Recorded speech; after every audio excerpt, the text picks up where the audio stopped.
ბევრ ადამიანს აქვს ეს წარმოდგენაში, რომ აი აღარ მოულოდნელად მოგვადგა. არა, რა მოულოდნელად. გაზაფხულზე იცის ერეკლემ, რომ ეს ლაშქრობა მზადდება. ხანს აქვს უზარმაზარი ჯარი არის ყარაბაღში და ის ელოდება. იმიტომ რომ ორივე მხარეს აქვს აი ეს რუსული ფაქტორი, რომ აკვირდება. ერეკლეს აქვს მოლოდინი, რომ ჩრდილო კავკასიაში რო არის სამხედრო ნაწილის რუსების, იქიდან წამოვა სამხედრო დახმარება. ტრაქტატის მიხედვით იყო ვალდებულება, ხო?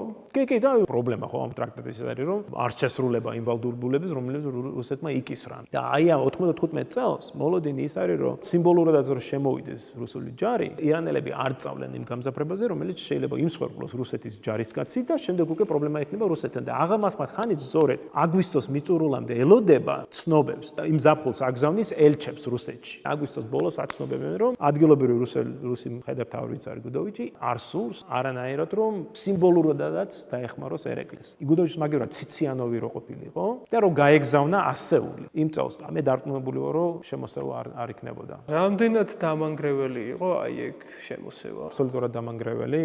ქალაქის 2/3 არის მოშლილი, დანგრეული, ათასობით ადამიანი ტყვეწაყვანილი, არქივის დიდი ნაწილი განადგურდა, რამდენი წიგნი დაიწვა. ქალაქის აღშენებულობა იწყება, მაგრამ კარი საუბარი კულტურულ, საზოგადოებრივ მეხსიერის დონეზე რამხელა ზიანი მოაყენა ამ შემოსევამ.